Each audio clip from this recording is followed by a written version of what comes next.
Hi YouTube, this is my Iron Man 2 comic series Iron Man toy review. Now this is my first action figure of a comic series from the Iron Man 2 line, and I've got to admit, I'm very excited because it's of course my first comic series figure.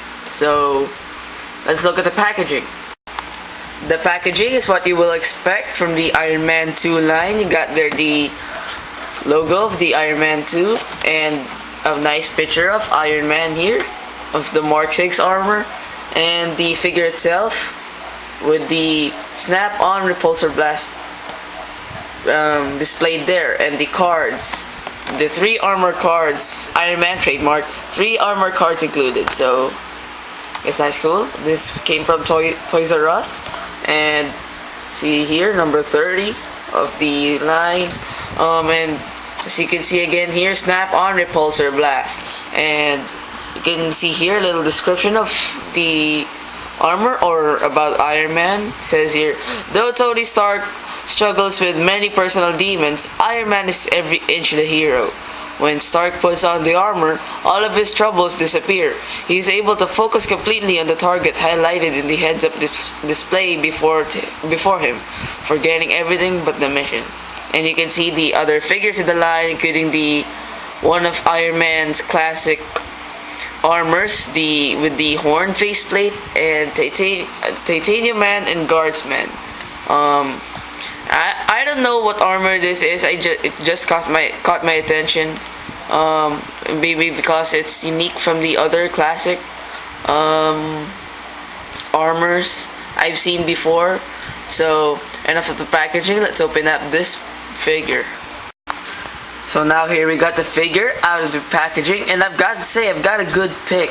And now I'll show you the articulation and the detail.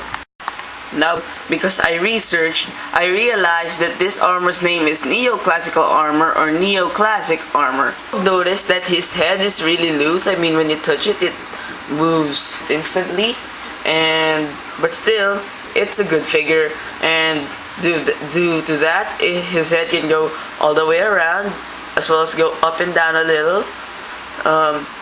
Because of his shoulder pads that can go up like that, his arm articulation isn't hindered by the shoulder pads, unlike in the other figures. That's why his arms can go forward and back, in and out, bend at the elbow, rotate at the elbow, rotate at the wrist,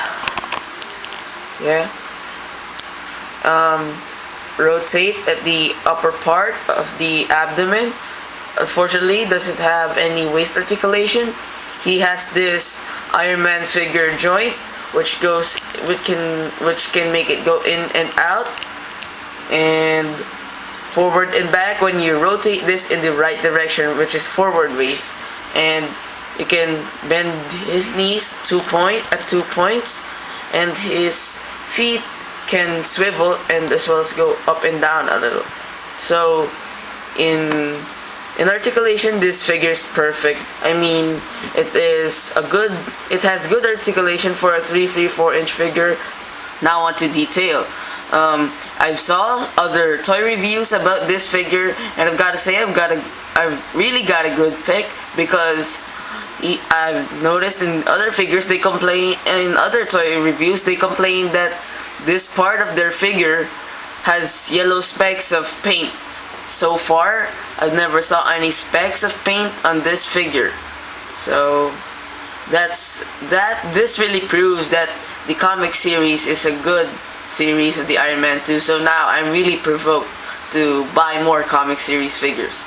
Now I've got the Neoclassical Armor Iron Man up next to the Mark 6 Armor Iron Man, and I've got to say they've got good scale to each other, although I think the Neoclassical Armor is a little taller than the Mark 6 Iron Man. I don't know, you be the judge.